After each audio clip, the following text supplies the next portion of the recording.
ಕೊಂಪೆ ಅಂತೀವಲ್ಲ ಹಂಗಾಗುತ್ತೆ. ಈಗ ಹೋಗಿದ್ದೀರಾ ನೋಡಿದ್ರೆ ನೀವು ಅಲ್ಲಿ ಸರ್ ಬ್ಯಾಂಕ್ ಕೂಡ ಇದಾವೆ, ಆಮೇಲೆ ದೊಡ್ಡ ದೊಡ್ಡ ಸ್ಕೂಲು ಕಾಲೇಜುಗಳೆಲ್ಲ ಇತ್ತು. ಯಾವುದು ಗಿರಿಜ್ಯೋತಿ ಸರ್ ಕಾಲೇಜು, ಗಿರಿಜ್ಯೋತಿ ಕಾಲೇಜು ಮತ್ತು ದೊಡ್ಡ ದೊಡ್ಡ ಸ್ಕೂಲ್ಗಳೆಲ್ಲ ಇದ್ವು. ಈಗ ಕಳ್ಸೋದು ಇಲ್ಲ. ಚಿಕ್ಕಮಗಳೂರು ದೊಡ್ಡ ಸಿಟಿ ಇರುತ್ತಲ್ಲ, ಜಿಲ್ಲಾ ಕೇಂದ್ರ ಅಂಥ ಸ್ಥಳ ಇತ್ತು. ಅದು ಈಗೇನಾಯ್ತು, ಏನೂ ಇಲ್ಲಾರ್ದ ಏನೂ ಅವಶೇಷ ಇರಲ್ಲ ಬಿಡ್ತೀನಿ, ಆಳೂರು ಕೊಂಪೆ ಅಂತಾರಲ್ಲ ಹಾಗಾಗಿದೆ. ಅಂಥವನ್ನೆಲ್ಲ ಏನು ಮಾಡಿದ್ರು ಉಳ್ಸೋಕೆ ಅವಾಗಿಂದ ಇದು ಮಾಡಿದರು, ಹೊರವಾಯಿತು. ಮತ್ತು ನಾವು ಇವುಗಳನ್ನು ಪರಿಸರವನ್ನು ಯಥಾಸ್ಥಿತಿಯಾಗಿ ಉಳಿಸ್ಬೇಕು ಅಂತಂದರೆ ನಿಮ್ಮ ಎಲ್ಲ ಪ್ರಯತ್ನ ಬೇಕು, ನಮ್ಮ ಮಕ್ಕಳಿಂದ ಎಲ್ಲ. ಇಂಥ ಪರಿಸ್ಥಿತಿಯಲ್ಲಿ ಉದ್ಭವ ಆಗಿದೆ ಅನ್ನೋ ಪರಿಸರ ಉಳಿಸ್ಬೇಕು ಅನ್ನೋದೊಂದು. ಅದಕ್ಕೆ ಏನು ಮಾಡಿ ಇಕೋ ಕ್ಲಬ್ ರಾಷ್ಟ್ರೀಯ ಹಸಿರು ಪಡೆ ಅಂತೇಳಿ ಮಾಡಿದ್ದಾರೆ. ನಾಶವಾಗುತ್ತದೆ, ನಾವು ನಾಶವಾಗೋದ್ರಲ್ಲಿ ಎರಡು ಮಾತಿಲ್ಲ. ಪರಿಸರ ಉಳಿದರೆ ನಾಡು ಉಳಿದೀತು, ಪರಿಸರ ಉಳಿದರೆ ನಾಡು ಉಳಿದೀತು, ಪರಿಸರ ಅಳಿದರೆ ನಾಡು ಕಳೆಯಿತು. ಉದಾಹರಣೆಗೆ ನಿಮ್ಗೊಂದು ಎಕ್ಸ್ಪ್ಲೇನ್ ಮಾಡ್ತೀನಿ. ಒಂದು ಏನಂದರೆ, ಉಸಿರಾಟದ ತೊಂದರೆಯಿಂದ ಒಬ್ಬ ಸತ್ತಂಥ ವ್ಯಕ್ತಿ, ಉಸಿರಾಟ ತೊಂದರೆ ಇರುತ್ತಲ್ಲ, ಅವನು ಸತ್ತಂಥ ವ್ಯಕ್ತಿ ಏನಾಯ್ತು ಅಂದರೆ ಒಬ್ಬ ಸುಡಬೇಕು ಕೇಳ್ತಿರ್ತೀವಿ, ಯಾಕೆ ನಾನು ಹಿಂಗೆ ಮಾಡಿದೆ ಅಂತೇಳಿ ಪೂರ್ತಿ. ಅಂದರೆ ನನ್ನನ್ನು ಯಾಕೆ ನೀನು ಸುಡ್ತದೀಯಾ ಅಂತ ಹೆಣ ಎದ್ದು ನಿಂತು ಸೌದೆ ಹಾಕಿರ್ತಾರಲ್ಲ, ಸೌದೆ ಕಟ್ಟಿಗೆ ಅಂತೀರಿ, ಸೌದೆ ಅಂತೀರಿ ನೀವು.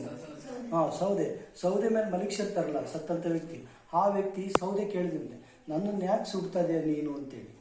ಅದಕ್ಕೆ ಆ ಸೌದೆ ಏನಂತಂತೆ, ನೀನು ನನ್ನ ಹಸಿರಾಗಿ ಅಂದರೆ ಹಸಿರು ಮರವಾಗಿ ಉಳಿಸಿದ್ರೆ ನಾನು ಇದಾಗ್ತಿಲ್ಲ. ಈ ಒಣ ಮರ ಆಗೋಕ್ಕೆ ಯಾರು ಕಾರಣ? ನೀವು ಮಾನವರೇ ಕಾರಣ. ಮಾನವರೇ ಏನು ಮಾಡಿದ್ರು, ಕಡ್ದೆಲ್ಲ ಹಾಳು ಮಾಡೋದ್ರಿಂದ ನಾನೇನಾದೆ ಒಣ ಕಟ್ಟಿಗೆ ಮರವಾದೆ. ಮರ ಆಗೋದ್ರಿಂದ ನಿನ್ನ ಸುಡಲಿಕ್ಕೆ ಶಾಲೆಯಲ್ಲಿ ನಾಗರಿಕರು ಬಂದು ಪರಿಸರದ ಬಗ್ಗೆ ಹಾಗೂ ಪ್ಲಾಸ್ಟಿಕ್ ನಿಷೇಧದ ಬಗ್ಗೆ ಕೆಲವು ಅಂಶಗಳನ್ನು ಹೇಳಿದ್ದಾರೆ. ಪ್ಲಾಸ್ಟಿಕ್ ಅನ್ನು ಹೊಳೆಗೆ ಬಿಸಾಡಬಾರ್ದು, ಯಾರಾದರೂ ಕಸವನ್ನು ಹಾಕೋರಿಗೆ ಅದನ್ನು ಕೊಡಬೇಕು, ಪರಿಸರವನ್ನು ಕಾಪಾಡಬೇಕು, ಗಿಡ ಮರಗಳನ್ನು ಕಡಿಬಾರ್ದು, ಪರಿಸರದ ಅಂಶಗಳು, ಪರಿಸರದ ವಾಕ್ಯಗಳನ್ನು ಹೇಳಿದ್ದಾರೆ. ಕಾಡೇ ಜೀವನಾಡಿ, ಪರಿಸರವೇ ಸತ್ಯ, ಪರಿಸರವೇ ನಿತ್ಯ, ಅಕ್ಷರ ಅನ್ನ ಪರಿಸರ ಚಿನ್ನ ಮುಂತಾದವುಗಳನ್ನು ನಮಗೆ ನಾಗರಿಕರು ತಿಳಿಸಿದ್ದಾರೆ. ಪ್ಲಾಸ್ಟಿಕ್ ಅನ್ನು ನಿಷೇಧಿಸಬೇಕು. ಪರಿಸರ ಸಂರಕ್ಷಣೆ ನಮ್ಮೆಲ್ಲರ ಹೊಣೆ.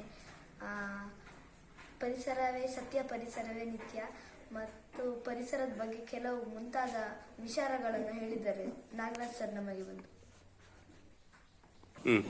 ಕಾಡು ಬೆಳೆಸಿ ನಾಡು ಉಳಿಸಿ, ಮನೆಗೊಂದು ಮರ, ಊರಿಗೊಂದು ವನ, ಕಡಿದರೆ ಮರ ಬರುವುದು ಬರ. ಪರಿಸರ ಸಂರಕ್ಷಣೆ ನಮ್ಮೆಲ್ಲರ ಹೊಣೆ. ಪರಿಸರ ನಾಶ ಮನುಕುಲದ ಸರ್ವನಾಶ.